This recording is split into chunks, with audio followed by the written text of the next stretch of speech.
Not too long ago, a wave of pure panic just ripped through the tech world. The message was loud, it was clear, and frankly, it was terrifying. AI was coming for software developers' jobs, and it was coming fast. The question on everyone's mind was, is this it? Is this the end of the line? Well, as it turns out, the real story is way more interesting than a simple yes or no. Okay, so let's get right into it. It all started with these huge, headline-grabbing predictions.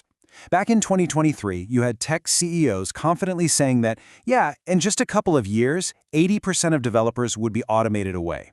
And we're not talking about some far-off sci-fi thing here. This was pitched as something that was right around the corner. And it sent absolute shockwaves through the industry. So here's how we're going to break this all down. We'll start with that AI replacement panic, and then look at how the cracks started to show in all that hype. Then, we'll dive deep into why AI just can't build real-world software. After that, we'll see how AI is actually becoming an amazing new power tool for developers. And finally, what it takes to be a future-proof developer in this new world. Right, so the general anxiety about AI was kind of simmering in the background for a while. But then in early 2024, one specific event cranked that background noise up to a deafening roar. It all came down to one single product demo that seemed to prove everyone's worst fears were true. I mean, just look at how fast this all went down. You have the CEO predictions in 2023 that put everyone on edge. Then, bam, March 2024, a company called Cognition AI drops Devin. And they didn't call it an assistant or a helper. No, they called it the first AI software engineer. The reaction was instant. Developer Twitter, it just went into a complete meltdown. It felt like the prophecy was coming true, right in front of our eyes.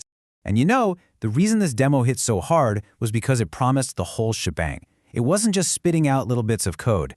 The demo showed Devin planning, coding, testing, and deploying entire applications, all by itself. It could supposedly tackle real bug reports on GitHub and even pass those crazy hard engineering interviews. It wasn't just writing code, it was acting, thinking, behaving like a human software engineer. The panic was absolutely real. But then, something really interesting started to happen. As soon as these tools moved out of the perfect, clean demo environment and into the messy, chaotic, real world, the whole story just completely unraveled. The collapse was almost as fast as the hype. See, companies and developers were excited. They jumped on this tech, trying to use it for their actual day-to-day work. And it just stumbled badly. Turns out, building a little app in a controlled demo is a completely different universe from trying to untangle a massive, messy, real-world codebase where the rules are always changing. So, what happened? Was the AI just not good enough yet? That's the easy answer, but it's not the right one. You had companies who actually tried to replace their developers, and then just a few months later, they were scrambling to hire them all back. The real answer to this question is what this whole explainer is about. And right here, this is the absolute crux of the entire thing. The failure wasn't about the AI's coding ability. It was a failure to understand what a software developer actually does. The whole hype machine was built on the shaky idea that software development is just about typing code into a computer. But as any real developer will tell you, writing the actual code, that's often the easiest part of the job. To really get why AI struggles, you have to look at what that real work is. It's not just typing. And there are three fundamental areas where AI, right now, just completely hits a brick wall. These are the big three: the context problem, the requirements problem, and the decision-making problem. You put these together and you'll see exactly why an AI can't just be an autonomous engineer. Let's break them down, one by one. Okay, first up, the big technical hurdle: context. Just think of an AI's context window as its short-term memory. It can only juggle a certain amount of information at one time. And yeah, that window is getting bigger, but to hold an entire, complex, modern application in its head all at once, it's not even in the same ballpark. Sure, an AI can whip up a to-do list app in seconds. Looks amazing. But that app is maybe 100 lines of code in one file. A real-world application has hundreds of thousands of lines of code spread across hundreds of files that are all tangled together. So when you ask an AI to change one little thing, and those changes have domino effects that ripple out and touch like 47 other files, it just can't keep it all straight. It loses the plot and starts breaking things you didn't even know were connected. And hey, we've got the receipts to prove this. This isn't just a hunch. A huge recent study looked at a whopping 153 million lines of AI-generated code to see how it actually performed out in the wild. The results were pretty wild. They measured something called code churn, which is basically code that gets written and then has to be deleted or totally redone soon after. What they found was that AI code had to be thrown out or fixed twice as often as human code. Twice! That means developers were just spending more time cleaning up the AI's messes, all because of that context problem. And this is where it gets genuinely scary. That same study found that 1 in 5 security leaders said their company had a real production incident. We're talking security breaches, data leaks, all because of bad, insecure code that an AI wrote and nobody caught. That is the real-world cost of not seeing the whole picture. Okay, second killer, the requirements problem. And this one is all about communication. See, AI is painfully literal. It does exactly what you tell it to do. The problem? Humans, especially clients, almost never tell you exactly what they really need. A massive part of a developer's job is being a detective. This is a classic example. A client says, "We need a payment system." An AI hears that and spits out a credit card form. But a human developer hears that and their brain explodes with questions. What about refunds? Subscriptions? What about different currencies and taxes? How are we going to handle fraud? All of a sudden, that one simple sentence has uncovered 50 hidden rules the client never even thought to mention. An AI can't do that. You know, I've seen this play out in real life. A dev built a perfect booking system, followed the initial instructions to the letter, and the client says, "This is awesome. Okay, so where do I add a group booking? And how do we do cancellations? Oh, and we need different prices for our members." None of that was in the original request. The developer's real job wasn't just building the system. It was having the conversations to dig up all that hidden stuff before writing a single line of code. And that brings us to the third, and honestly, the biggest problem of all, the decision-making problem. A developer's day is just a constant stream of making judgment calls that have nothing to do with perfect code. They're business trade-offs, and AI has zero context for any of it. I mean, think about the kind of calls a developer makes every single day. Do I make this code super fast, or do I make it really easy to understand for the next person? Should we build this shiny new feature the CEO wants, or should we fix this ugly technical debt that's slowing us down? An AI doesn't know about your deadline next Friday. It doesn't think about the junior developer who's going to have to maintain this code in 6 months. It doesn't know your budget or your team's skills. These are human judgments, not coding problems. By the way, if you're getting a lot out of this deep dive, do me a favor and hit that subscribe button. You really don't want to miss what we've got coming up.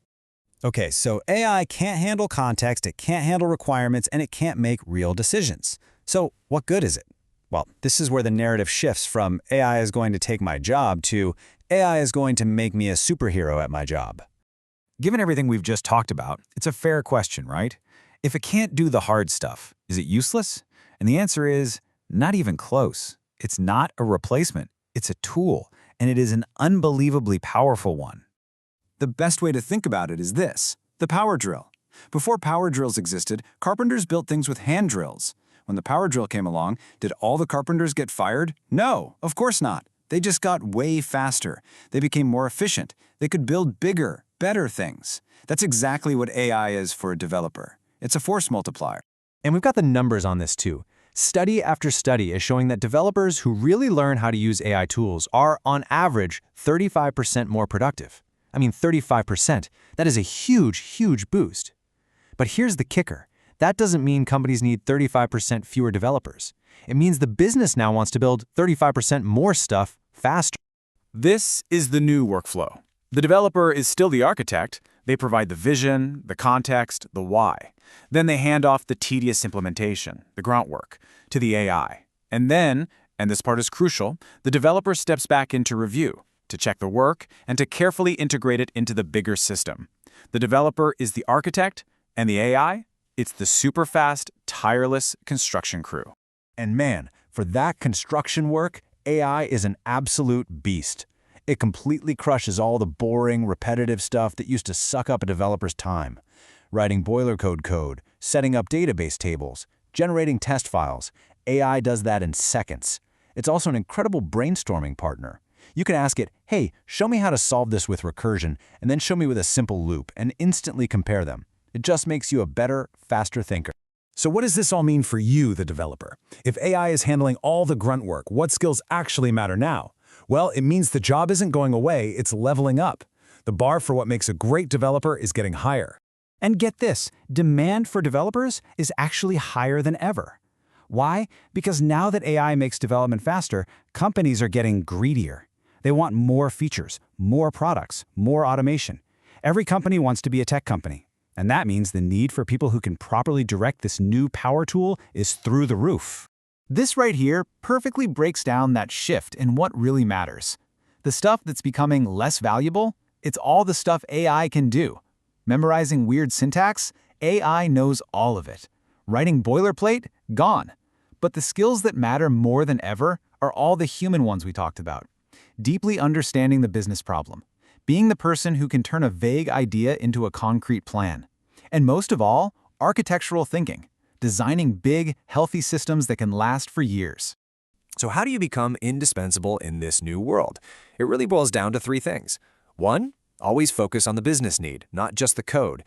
2, get amazing at asking questions and pulling requirements out of people. And 3, learn to think like an architect. Think about the long-term health of the system and the team. Those are the skills that AI can't touch. And honestly, this quote just nails it. This isn't a fight between humans and machines. It's a competition between the developers who learn how to use these incredible new tools and the ones who don't. The developers who embrace AI as their power drill are the ones who are going to build the future. We go deep on topics just like this every single week, so hit that subscribe button and become the sharpest person in the room. So I'll leave you with this question. In this new world, there are two kinds of developers emerging, the one who masters the tools and the one who gets left behind. The choice is yours. Which one are you going to be? Thanks for watching.